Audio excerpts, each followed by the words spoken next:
Hello, so this is an obesity documentary I found. I actually have a few different ones that I'm planning on sharing. I might chime in once in a while, depending on the information. I might just let it go to, and listen to it myself. So, we'll see. And what's already here is a 48-minute, about 49 minutes, so if it's longer than that, well, I chimed in. Obesity has become a global pandemic, with the United States leading the pack as the fattest nation on Earth. A whopping 55% of Americans are heavy enough to seriously endanger their health and shorten their lives.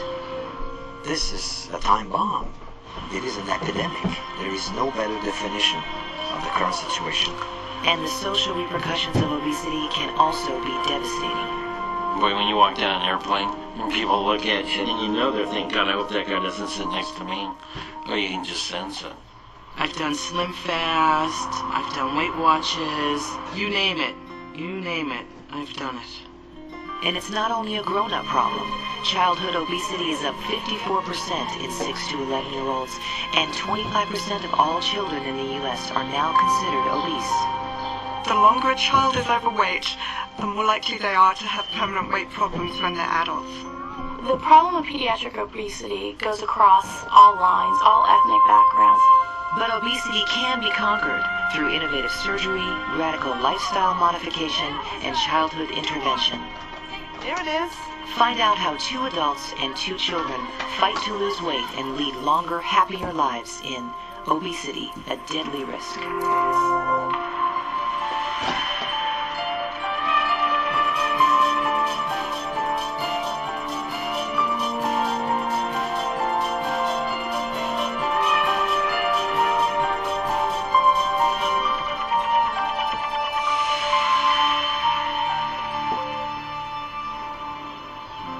Obesity has become a matter of life and death, killing 500,000 Americans every year. This is an epidemic, and unless we get a control over this, it's not going to get better. What's more, the social stigma of obesity often leaves lasting emotional scars, personal and professional. People do react differently with my size. I've been out on a couple of job interviews, and I think that the weight is an issue. Obese people get lower paying jobs. They marry lower down the socioeconomic scale, and time after time you see this kind of bias. Keep that going in my absence, that would be great. I deal with a lot of professional people, and some people could say, as a consultant, here this guy's trying to give me advice, well, he can't even get his life going. If you are a paraplegic and you are in a wheelchair, you have certain rights. If you are obese, you have no rights. Because I think once the body gets to a certain size, as perceived in American culture, the notion that this is a male or a female body disappears. And all you see is a fat body. One of the worst effects of this social stigma is the mental anxiety and self-loathing it causes. My weight has really brought down my self-esteem. People always say, she's a good person. But inside, I feel yucky. I feel really gross. I feel unattractive. Joanne Harris, a 35-year-old nurse living in Boston, Massachusetts, hates looking at her 310-pound reflection in the mirror. More than 150 pounds overweight, she's tried everything to slim down. I've done Slim Fast, I've done Weight Watchers, I've tried water pills way back in the day. You name it, I've done it. Joanne is not alone. Every year, Americans spend more than $33 billion on weight loss products and programs. Short-lived.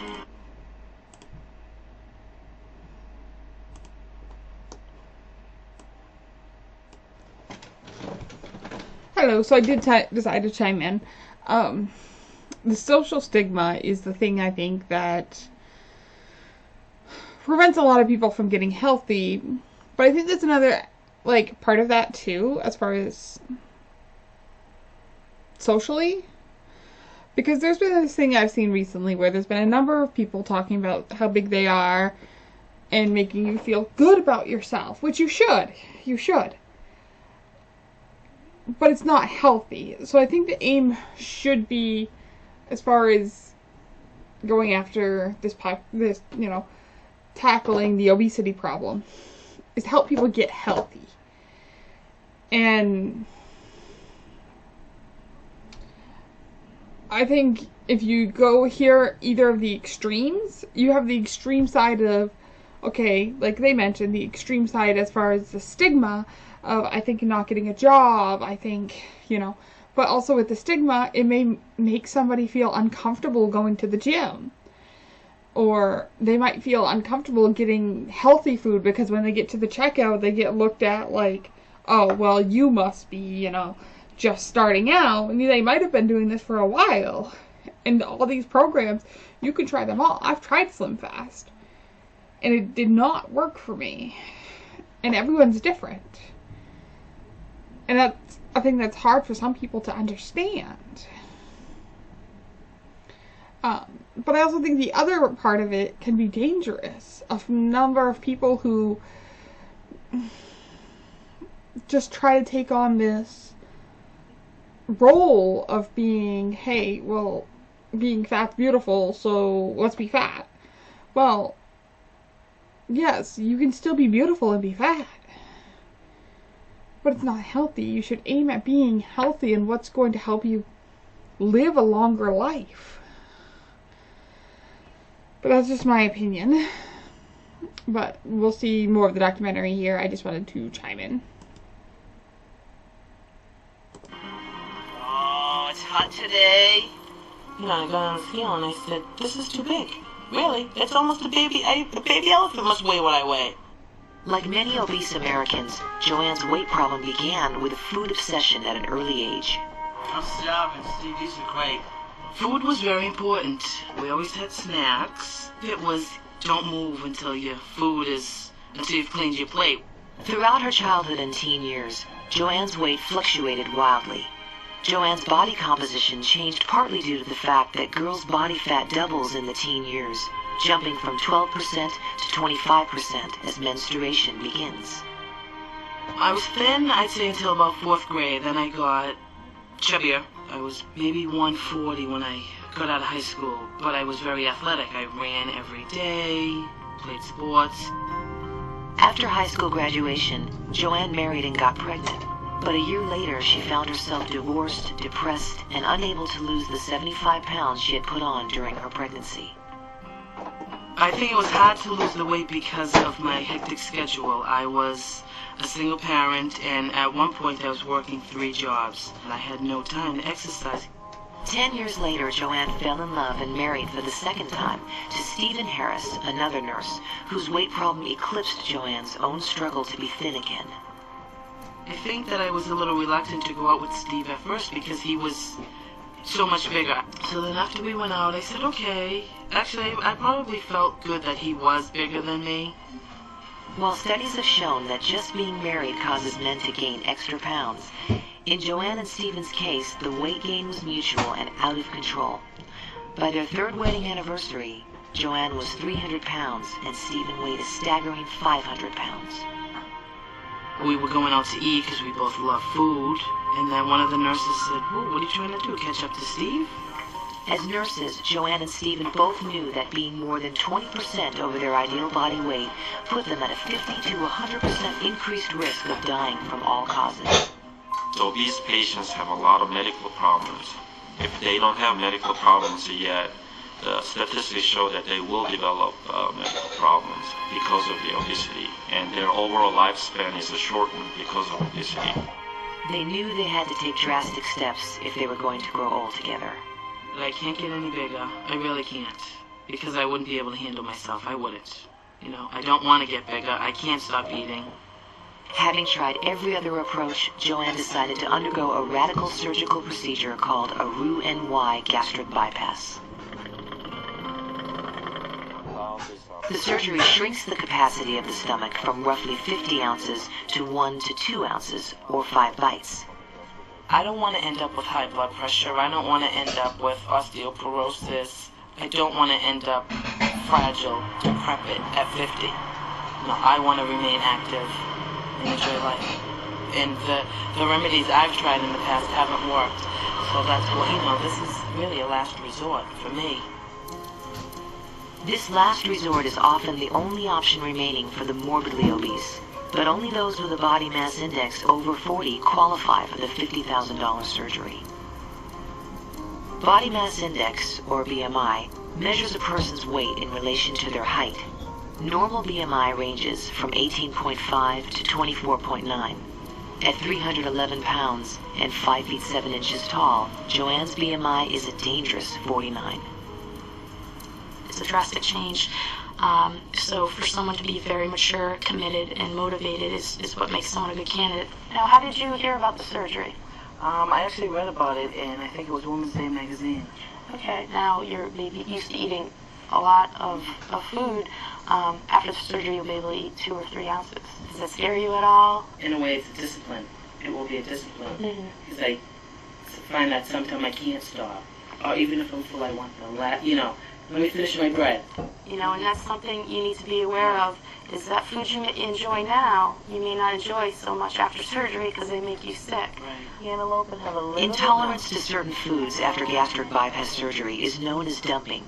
Because food hits the intestines without benefit of long contact with stomach acids to break it down first, patients can become nauseous if they eat foods high in sugar or fat. Okay. Yeah. It was very nice meeting you. Thank you. You too.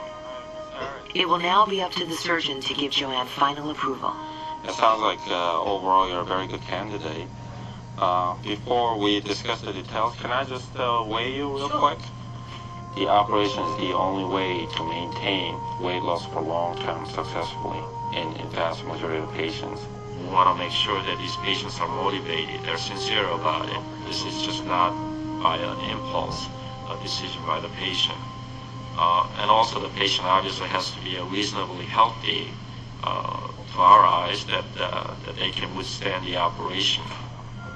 As with any surgery, there are risks, ranging from vomiting, hernias, internal bleeding, ruptured staples, and in rare instances, death. But Joanne is prepared to face any risk to get her health back.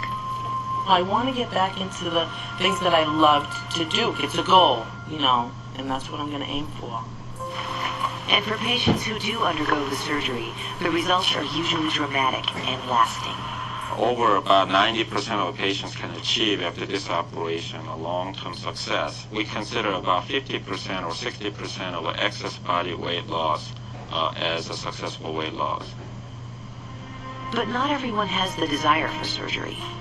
49-year-old California businessman Bob Hyman wants to lose 100 pounds, but he's opting to fight fat through lifestyle modification rather than surgical intervention. I first heard about the Duke program many years ago, then I started getting the literature and talking to him.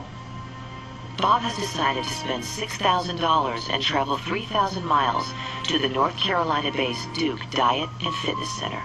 I did investigate other weight loss centers and facilities in the state of California. There's a couple in Southern California.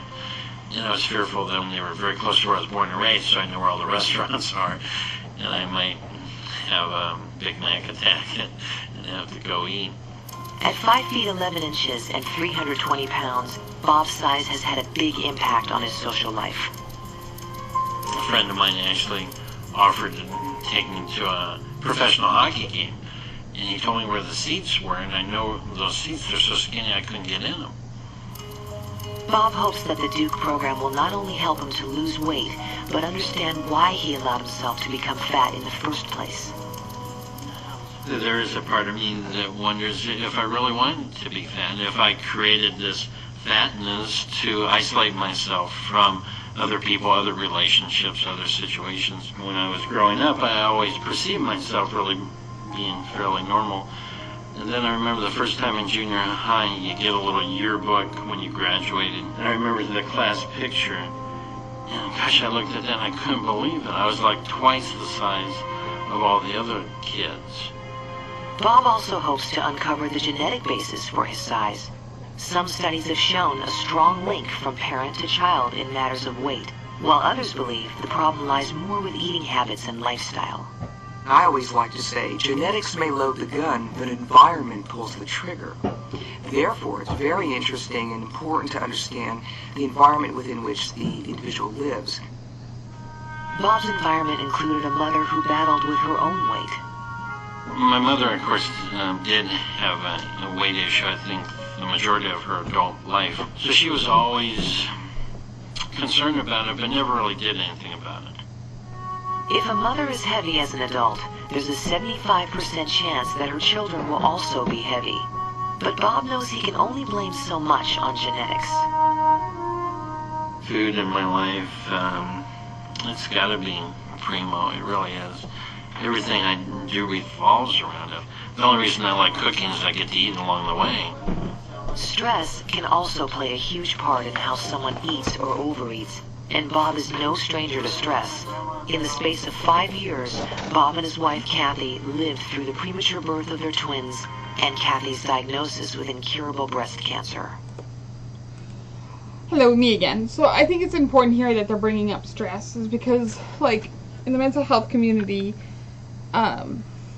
people who are diagnosed with a mental health disorder are far more likely to also be obese. And I think it's because when you're depressed, it's hard to get out of bed, which means it's hard to exercise. It's hard to eat right when you don't feel like cooking or doing anything, and you just grab that quick snack and stuff your face. I've done it to myself many times. So, like, I think it's important that this be incorporated into documentaries of it can be a factor. It was just very, very difficult. And the harder it was, the more crazy I got. In the middle of the night, if I was feeding one of them or both of them, because we would alternate taking turns, then I would just stay up and start eating. The strain of juggling 2 children, work, and a terminally ill wife took its toll on Bob's waistline. Bob is a classic example of the stress overeater. He needed a way to be able to numb the pain of so many of these stresses and to be able to decrease the anxiety. And unfortunately, this led to weight gain time and time again. Kathy died in 1995, leaving Bob a single father, tipping the scales at over 300 pounds. He knew he had to get fit for his kids and tried everything possible to lose the weight. I got your list here, Brian. I got your list. I tried the shots. Probably 10, 11 years ago, I drank the protein powder, and that worked. Lost about 70 or 80 pounds, and I put back about 130. Bob hopes that the Duke diet and fitness program will be the last weight loss regime he'll ever need. I elected to go with Duke, primarily because they seem to have a fairly high success rate. If you read the literature, it's 60 to 70% of the people, and Duke says they're able to help those people change their lives in terms of nutrition, exercise. Bob also worries about how his weight is affecting his children's body image. When my daughter was growing up, I was really concerned that at that time there was a lot in the media about bulimia and anorexic nervosa, and I was kind of concerned she might go that way because she never wanted to eat much and she always wanted to kind of go exercise. And my son kind of got sucked into my eating habits. He seemed to think the more the merrier and the bigger the better. Parental example is a strong factor in the meteoric rise in childhood obesity. Since 1980, the rate of obesity among American children has risen more than 42%. Childhood obesity is the major nutritional disorder affecting American children today, and it is an underlying cause for many of the illnesses that we're beginning to see in children today. A recent study of 224 California high school students found that 30% were overweight, with high blood pressure and artery walls that were already thickening. There's no standard definition of obesity for infants and children yet. We're hoping that the government will come out with a good working thumb that I think many pediatricians are working with now is greater than the 85th percentile for BMI. 8-year-old California kids Allie Sanchez and Carly Campbell are already at risk. Weighing in at 110 and 102 pounds respectively, the girls are heavier than 95% of their peers. The longer a child is overweight, the more likely they are to have permanent weight problems when they're adults. Knowing that their children may be at risk for adult obesity has sent Allie and Carly's parents to seek help from KidShape, a unique program geared towards helping families deal with their kids' weight problem. If we all help her out and stick by the program, and I'm sure she will lose weight in time. Some people just have to work at it harder, some don't. And I think Carly's one that will have to work at it. The reason that we developed the KidShape program is that while the child may be the only person in the family who's overweight, the solution to that problem requires the family. The reason that it requires the family is because it's the family that buys the food, that puts the food on the table, that structures the day in terms of physical activity. And it's much more effective to get the parent and the child on the same track in terms of what is good nutrition. But good nutrition is often hard to come by in a land where 70% of all meals are eaten outside the home, 25% of the population buys fast food every day, and the average child consumes 30 pounds of French fries each year. The increase in fast food and the increase in childhood obesity is definitely related. A lot of times it's families, they don't have time to often even pack a lunch at home. So these kids are eating at the local fast food chains that are located now in their school cafeterias. $93 billion is spent annually on fast food in the U.S., more than 3.5 times the entire budget for the federal food stamp program, and $60 billion more than is spent on diet and weight loss products each year. There's no doubt that America is on the wrong track as far as food is concerned. We're not eating enough fruits and vegetables, and America needs those to control chronic disease. The average fat... I think the thing they're not adding here, which I think would improve it a lot, is the cost of those things, because fast food, I can pick up a burger for $1. And that burger might, most likely fulfill me. Well, $1 and some change. Whereas, lately trying to eat healthy, I've almost doubled that price. But not really how much I'm eating, just what I'm eating. So, there are ways of eating healthier, but it's harder. And you have to think of, the general public's not going to know. Actually, while I'm doing this, I'm cutting up grapes, so.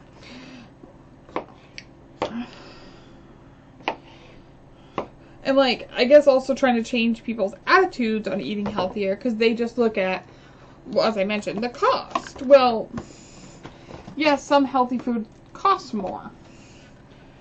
But, as I mentioned earlier in this, people who are overweight are going to spend a lot more on healthcare. So, you're really taking that money that you would be spending on healthcare and putting it into your diet. And I hate the word diet, healthy eating. Which is how I've had to look at it since, especially making shakes in the morning, because you need something in the morning, but I don't really, So, being able to have the protein shakes with some fruit and fiber, I feel like I'm getting a more nutritious diet and stuff into my weight. I mean, I've kind of plateaued, so I've been at 310 now for a while. But I was up to almost 360, so I've lost 50 pounds. But it's now getting down to a healthy level for me. And I also think not focusing on weight, you should focus on how you feel healthy. So I know I will never reach the BMI limit. That's not going to happen for me. But even losing 100 pounds would severely decrease my health issues. Fast food meal, hamburger, fries, and a soda, packs a whopping 1,100 calories, 51 grams of fat, and almost half a day's allowance of sodium, with no fiber, few vitamins, and little protein. Further adding to the problem is the fact that kids are now spending more and more time in front of television or computer screens. Adult onset diabetes was not seen in children until about 1994, and now we have an epidemic of that disorder. We're beginning to see that children have coronary artery disease, which was unheard of before. And then there are a variety of other problems, orthopedic and others that go along with childhood obesity. One such child affected by this growing problem is Kristen Magana. Barely 3 years old, he weighs 70 pounds, or as much as an 8-year-old.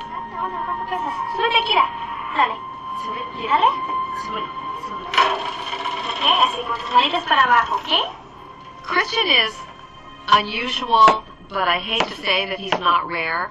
We see a number of children now under the age of 3 who far exceed the weight. Studies show that only 20% of overweight children under 5 will stay overweight later in life. But the child who remains heavy into adolescence has a 75% chance of becoming an obese adult. It's better to intervene early. See, I became overweight, I think I was around 11 when I started eating more to solve my problems. And I don't think I don't remember a time when, like, I don't remember the last time I was under 200 pounds. But, so I think that also, you know, attributes it's harder, as they just said, with adolescents. Than it is to wait until they're older, until they're teenagers. What we're seeing now is a problem that they're not going to outgrow. Extra weight is causing some extra problems for Kristen. The reason that they're bracing him is because of the way his legs are bending out. He also has a physical problem that's been written about in the pediatric textbooks, but that we don't see that often, and that's the bowing of the legs, which we call Blount's disease. And that bowing of his legs is the mechanical effect of the excess weight. And he is being seen by orthopedic surgeons who have suggested that if the bowing doesn't get better, that they are going to have to do surgery to correct it. As children develop more obesity-related medical problems, it's clear that it is never too early to think about a child's diet. All of the research is showing that what your child eats starting on day 1 is important. If you get used to thinking about food as a drug from day 1, you can get into the habit of simply feeding your children carefully, not taking food casually. Not taking food casually is the cornerstone of KidShape, which is helping parents and kids tackle obesity before it's too late. KidShape is a family-based pediatric weight management program, meaning we incorporate the entire family. We don't allow parents to come drop off their kids and pick them up at the end. So we focus on healthy eating, improving physical activity, and helping families feel proud of themselves and feel good about themselves no matter what their body shape or size. Bonita Rodriguez is putting her trust in KidShape to help her shy 8-year-old daughter, Allie, lose weight. At 110 pounds, Allie is considered obese, and it's a sore issue for her mom. Because I've had some issues with my weight, I feel that Allie does too. You know, I do feel like a lot of it's my fault.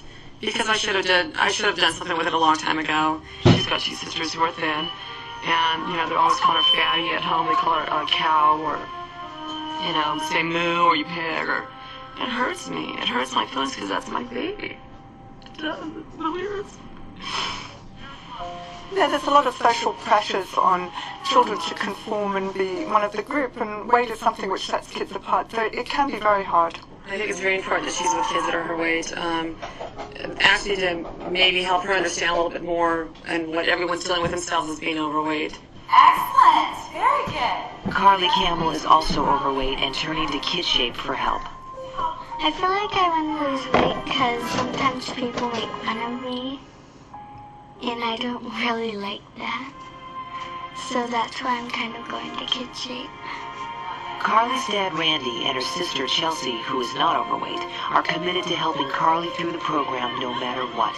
If you see your child become heavy, then that bothers you. If you see them eating the wrong things, that was, you know, gradually I became concerned. She's always been a big child, but the weight was a gradual thing. KidShape, like many of its adult counterparts, works by changing attitudes and lifestyles regarding food and exercise. While the kids try out some new exercises, the parents test nutrition strategies. One strategy might be to try to limit the amount of soda, limit the amount of juice. Here we go, right leg only. And then join the kids for a workout. Both eyes on legs, take it low, take it quiet, low. Since we started doing kids food, we started to totally change our eating. We eat more fruit and vegetables and less chips and peanut butter sandwiches and stuff like that. And her dad's hands-on help has made a huge difference. He's very into healthy eating. He wants us all to live long. And, so he buys the right kind of stuff, which kind of annoys us sometimes because we don't like it. But we've gotten to like it, and we've gotten to, be like him a little bit more. You tried some tomato corn? I've tried them before. What year was it you tried them? I wanted to grow up healthy and happy and be well educated and adjust well to life and fit in, and this is just part of it. But obesity is hard for adults and children to ignore when they're the ones who don't fit in. And while losing weight is, in theory, simple, expend more energy than the calories you consume, stress has made the simple almost impossible. Most of our stresses today in the 21st century are intellectual, not physical. Our body, our primal mind does not know this, and therefore we are constantly stimulated to forage for more carbs and fat to be able to fuel physical activity that never takes place. Scientists are now finding that diet and exercise may be only part of the obesity equation. There were points or periods when eating was dependent on the capacity to have food and acquire food and consume the food. We have all access to food, and certainly in the Western world. So the role of the genes become progressively more and more important. At Pennington Biomedical in Baton Rouge, Louisiana, Dr. David York and Dr. Leslie Kozak are using a $6 million grant to study the genetic causes of obesity. Obesity is a gene-environment interaction. So we're trying to identify what are the genes which are sensitive to these environmental influences. What are these genes which cause obesity? Doctors York and Kozak have theorized that environment and genetics may affect a person's weight at the earliest stages of development. Development in utero and possibly development during the suckling period may really have profound importance in determining susceptibility to some of the nutritionally related adult onset diseases. The Pennington team is also looking at the impact of genes on physical activity and obesity. The individual's susceptibility or preference or likeness of exercise also varies dramatically. And this may be environmentally influenced, but it's also likely, very likely in fact, that there is a genetic underpinning of propensity to exercise. Dr. York and his colleagues hope that research in this area may one day lead to a drug that could motivate people to exercise. What I think none of us really want to do.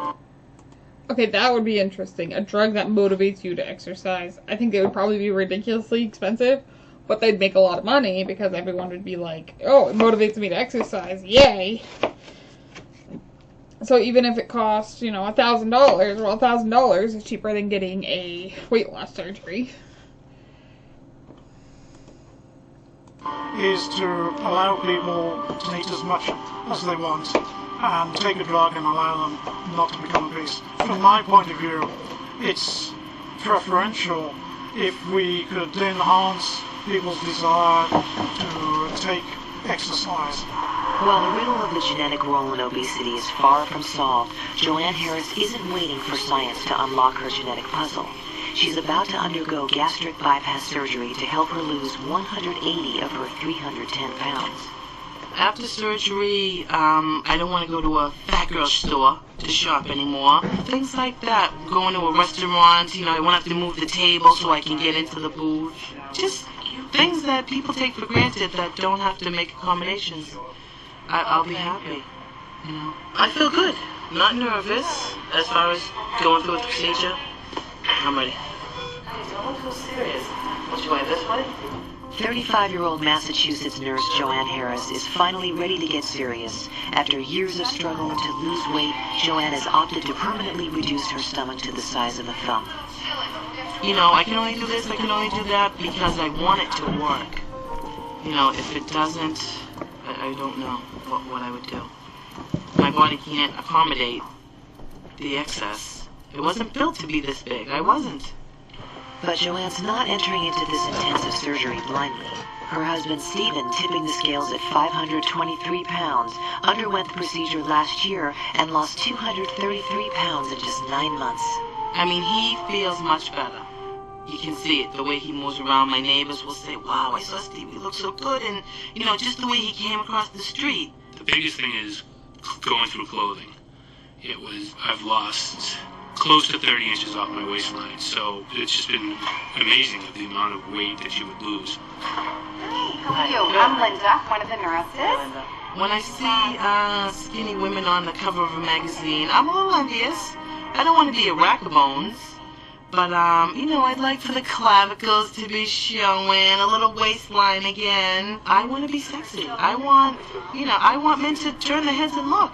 Honestly. Joanne's wish is just around the corner.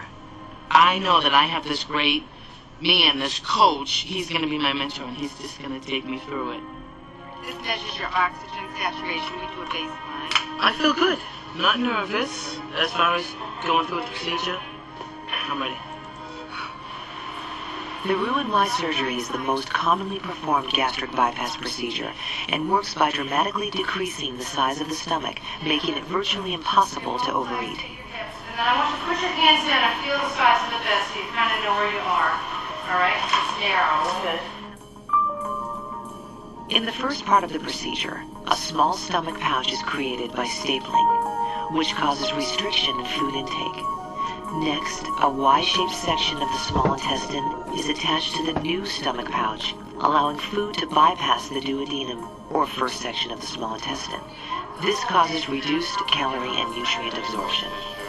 The first step, once we're inside the abdomen, is identifying the junction between the esophagus and the stomach. That basically gives us the landmark where the stomach starts, so we can create a proper size of proximal pouch. The main part of this operation is making the stomach pouch very small. I have done this many times, and now I can approximate just by looking at how big the pouch is. And that's about less than an ounce of fluid. In just over an hour, the surgery is complete. Okay, so the operation went great.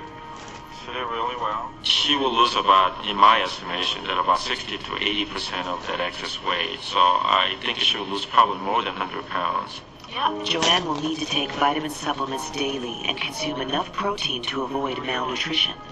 Surgery can be a great solution for people with medically very serious degrees of overweight, but I can't imagine anyone who wouldn't rather accomplish meaningful, lasting weight loss without undergoing surgery if they could.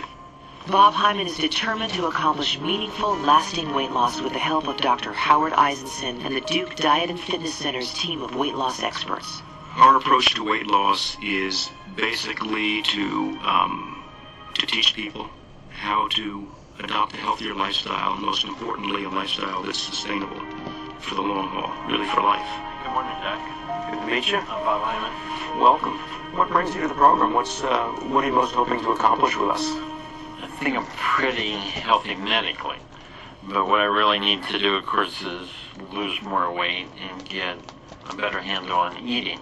I'm sure psychologically I could use all the benefits just to try and find out why I have elected to be fat over the years. I'm convinced I've done this to myself. Do you do any exercising now?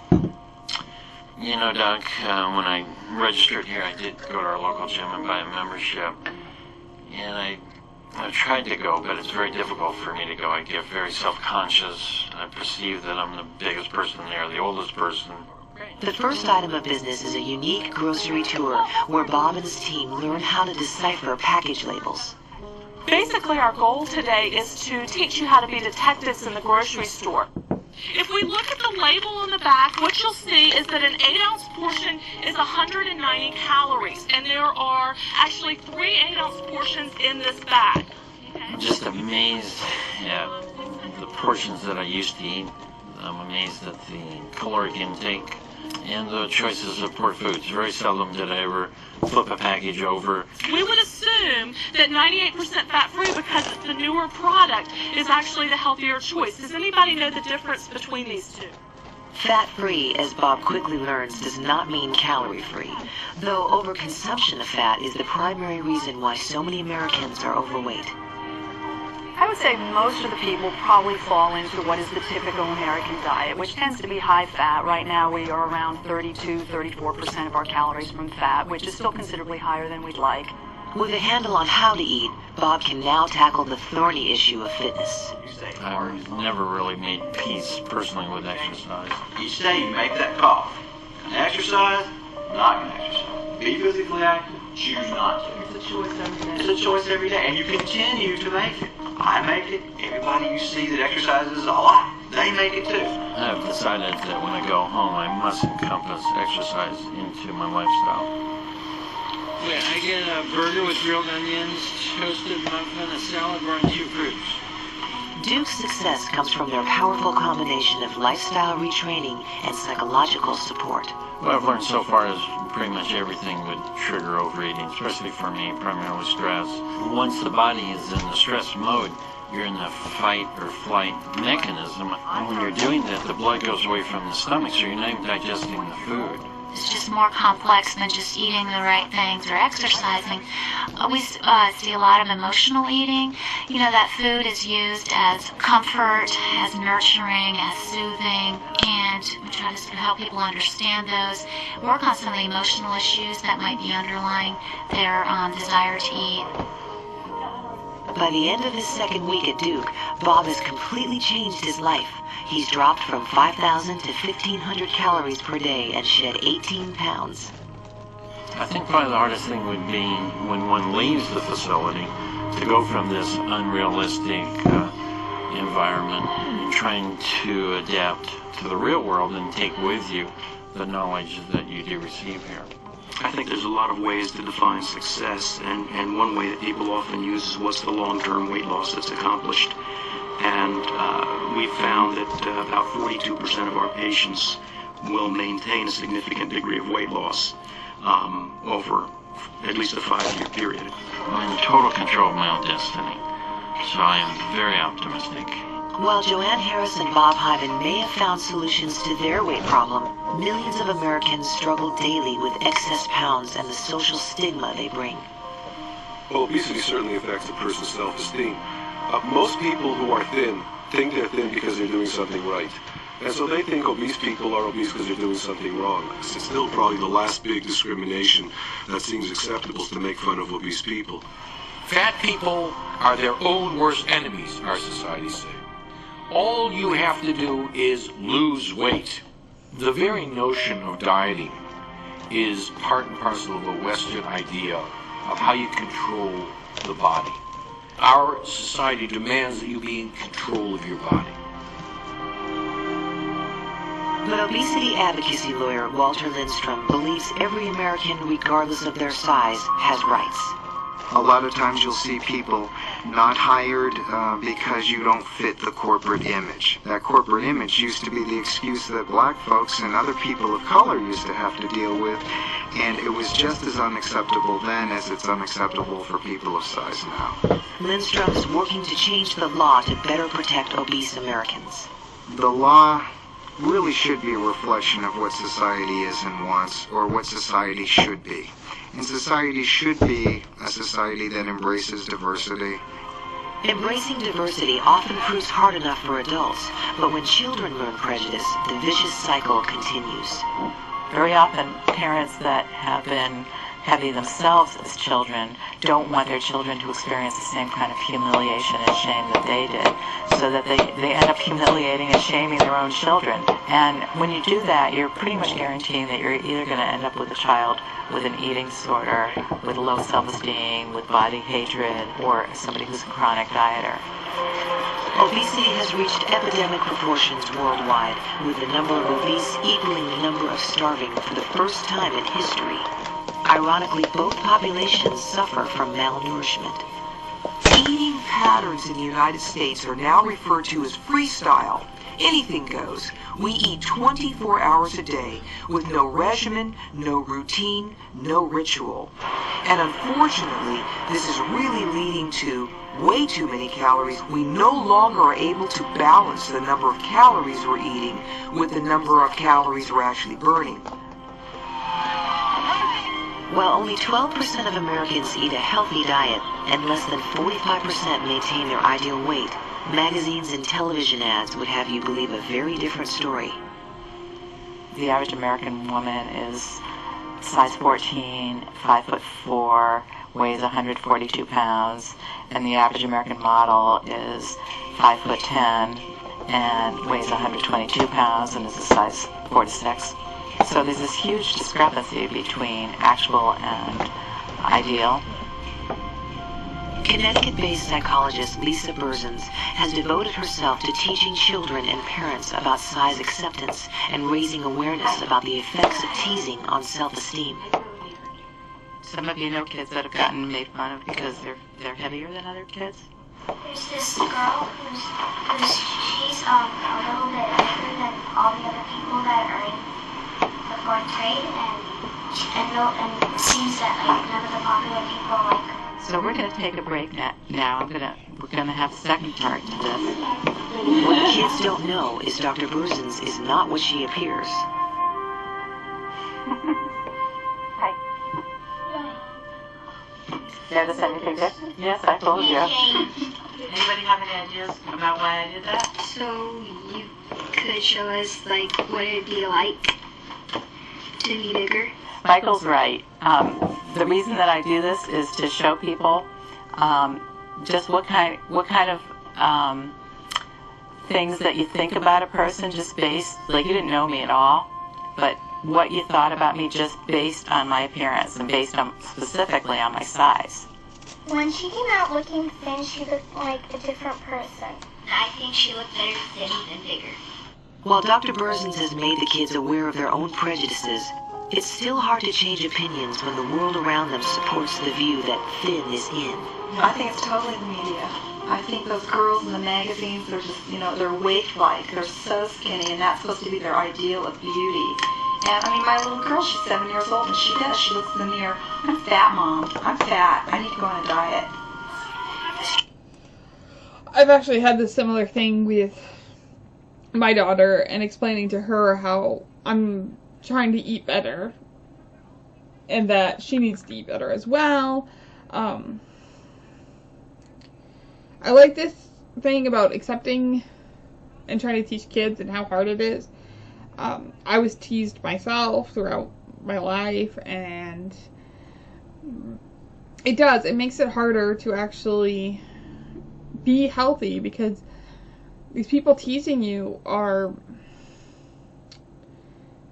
just drilling into your head that you're not good enough and that you'll never happen, so then you get depressed and eat. So it's just a vicious cycle. But anyway. Striving to be thin has sent overweight 8-year-olds Carly Campbell and Allie Sanchez to Kid Shape, where they've been relearning how to eat and increase their activity level. 3 weeks into the Kid Shape course, Allie has already lost 6 pounds and is keeping a daily journal of what she eats and how much exercise she's getting.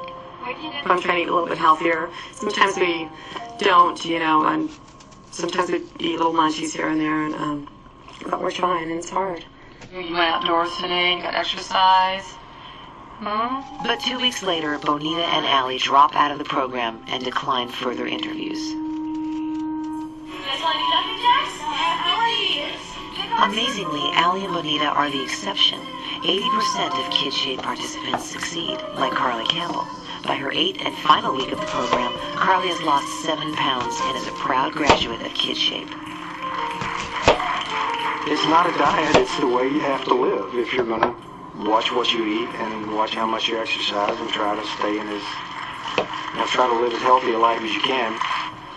Bob Hyman is also trying to live a healthy life. Back home after 4 weeks at the Duke Diet and Fitness Center, Bob has already lost 50 pounds and is within 70 pounds of achieving his goal. Feeling very good at the moment, feeling very connected, and I think I have some great support people, I really do. An integral part of Bob's support system is his new fitness trainer, Suzanne Cart, who helps him maintain his fitness program 3 days a week. Bob's attitude is unbelievable. I tell everyone about him and ask his permission. You don't mind if I talk about you, do you, Bob? Because he has that inner motivation that is the key to it all. Bob's motivation is also extending to his diet. He's sticking to 2,000 calories a day, and his kids are proud of their new dad. He's working hard. It's changing everything.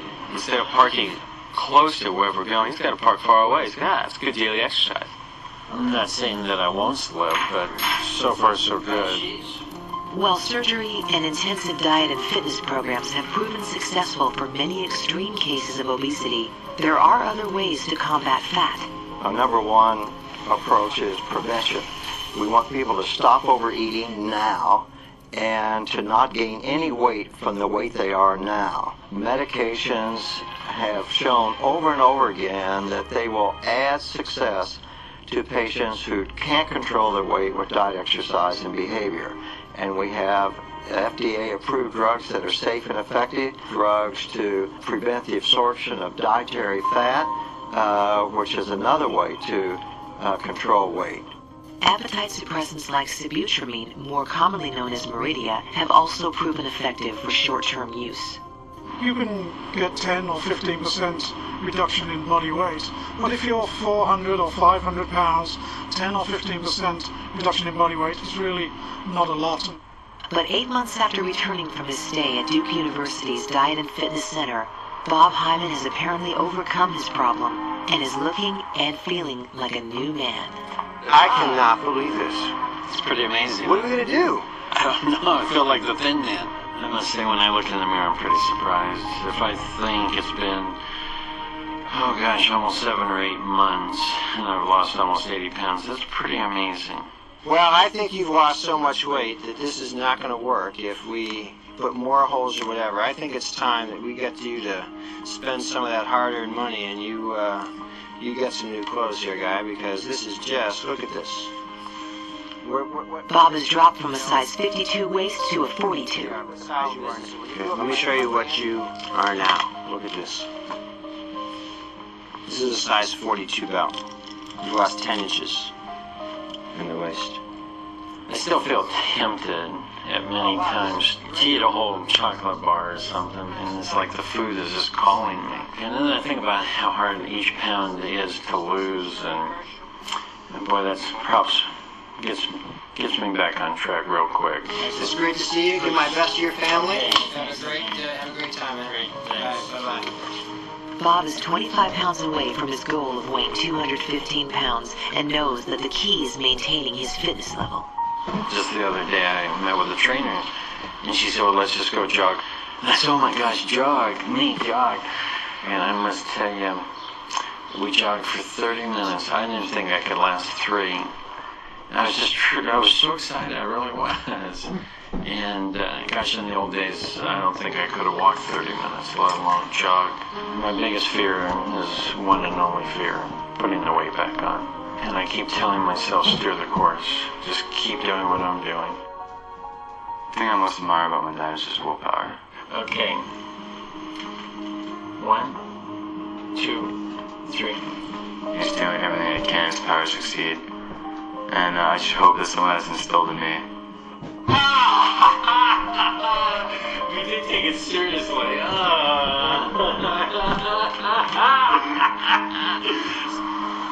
Joanne Harris has also been working hard to succeed. Almost 7 months after undergoing gastric bypass surgery, Joanne has lost over 90 pounds and is ready to adorn her new body in style. I think I look better now. I'm not a supermodel, but I'm happier with what I see now. What a big difference. Yeah, this is what I would have worn 6 months ago. You could have been here with me. I think we both could. Today I feel lighter. I believe I move around better. My knees don't get achy. It's surprising to me that I don't get tired. I can do a 12-hour day and literally eat like some saltines and put peanut butter and jelly in. Pre-op, my biggest pair of jeans was a 26. I wear a size 16 now, and I bought a pair of 14s the other day, and they were tight, but I got them on, and I said, look at this. I think this also shows how different things work for different people. So what it took for her was the gastric bypass surgery, but what it took for the other gentleman in this documentary is having a set program help him for that long to get him into the habit and teach him things.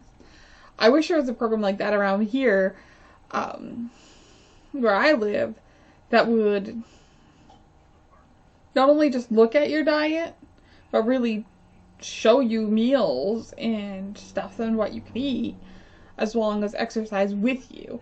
I've seen them have stuff at like St. Joe's for if you're diabetic, but not for weight loss, which I think is a huge missed opportunity for them, for funding and helping a lot of people.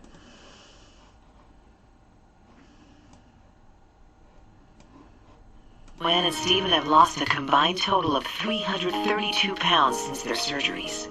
As far as the changes that I see in her, she's actually shrinking before my eyes. She's always happy. She's more upfront, wants to do more. We'll go different places and we'll try different things.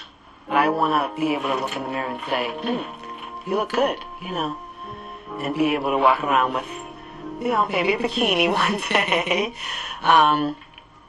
Because the running joke is next motorcycle weekend in Laconia, I'm going to be wearing the thong and the chaps, and that's it. That toast to us and our weight loss. While Joanne Harris and Bob Hyman revel in their success, they are also aware that the price of staying thin is constant vigilance. As time goes on, I think the first 12 months, like 70 or 80% of the people that lose weight in America can't keep it off. By the 5th year, I believe only 40 or 50% can keep the weight off.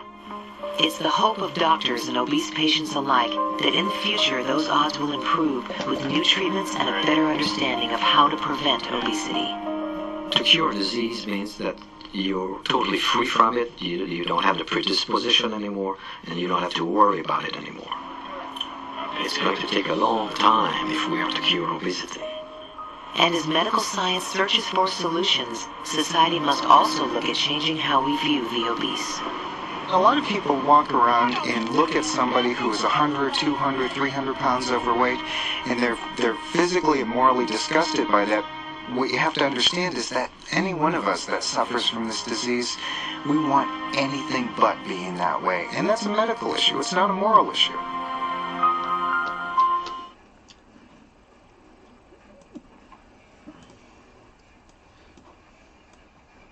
So that's it for this documentary. I had to chime in. There was a lot of good things about it. I wish they had touched on the cost of eating healthier versus unhealthy eating and some of the other causes. So they touched on genetics. But they didn't touch on things like preservatives in our food, and they touched a little bit on some of the fat-free content having more calories, but they didn't touch on. So that's it. I mean, I know they were just going for something nice and short here, but thank you for watching.